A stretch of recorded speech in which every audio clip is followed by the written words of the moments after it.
Moments ago, Israel launched Operation Rising Lion, a targeted military operation to roll back the Iranian threat to Israel's very survival. This operation will continue for as many days as it takes to remove this threat. For decades, the tyrants of Tehran have brazenly, openly called for Israel's destruction.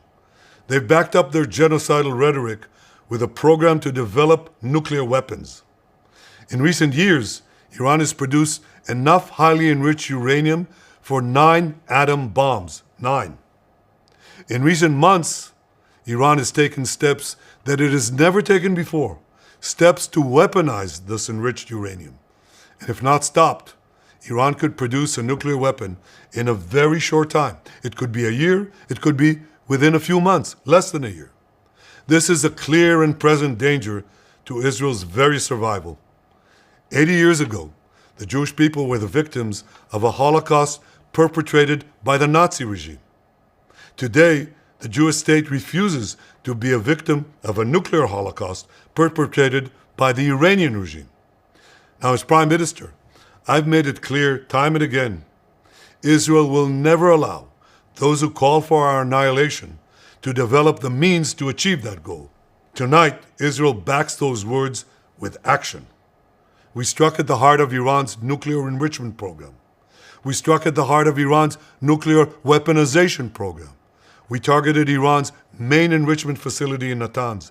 We targeted Iran's leading nuclear scientists working on the Iranian bomb.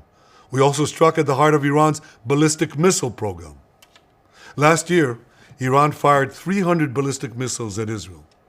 Each of these missiles carries a ton of explosives and threatens the lives of hundreds of people.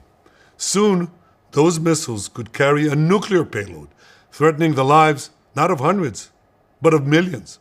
Iran is gearing up to produce 10,000 of those ballistic missiles within 3 years. Now just imagine 10,000 tons of TNT landing on a country the size of New Jersey. This is an intolerable threat. It too must be stopped. Iran is now working on what it calls the new plan to destroy Israel. You see, the old plan failed. Iran and its proxies tried to encircle Israel with a ring of fire and to attack us with the horrible attack of October 7th. But the people of Israel, the soldiers of Israel, rose like lions to defend our country. We crushed Hamas, we devastated Hezbollah, we hit Iranian proxies in Syria and Yemen. And when Iran directly attacked us twice last year, we struck back inside Iran itself. Yet in defending ourselves, we also defend others. We defend our Arab neighbors. They too have suffered from Iran's campaign of chaos and carnage. Our actions against Iran's proxy Hezbollah led to the establishment of a new government in Lebanon and the collapse of Assad's murderous regime in Syria. The peoples of those two countries now have a chance for a different future, a better future. So too do the brave people of Iran, and I have a message for them. Our fight is not with you. Our fight is with the brutal dictatorship that has oppressed you for 46 years. I believe that the day of your liberation is near. And when that happens, the great friendship between our two ancient peoples will flourish once again. I want to assure the civilized world, we will not let the world's most dangerous regime get the world's most dangerous weapons. And Iran plans to give those weapons, nuclear weapons, to its terrorist proxies. That would make the nightmare of nuclear terrorism all too real. The increasing range of Iran's ballistic missiles would bring that nuclear nightmare to the cities of Europe and eventually to America. Remember, Iran calls Israel the small Satan.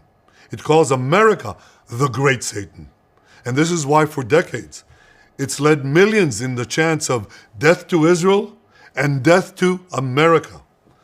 Today, Israel is responding to those genocidal calls with action and with a call of our own. Long live Israel and long live America. Our action will help make the world a much safer place. I want to thank President Trump for his leadership in confronting Iran's nuclear weapons program. He has made clear time and again that Iran cannot have a nuclear enrichment program. Today, it is clear that Iran is just buying for time.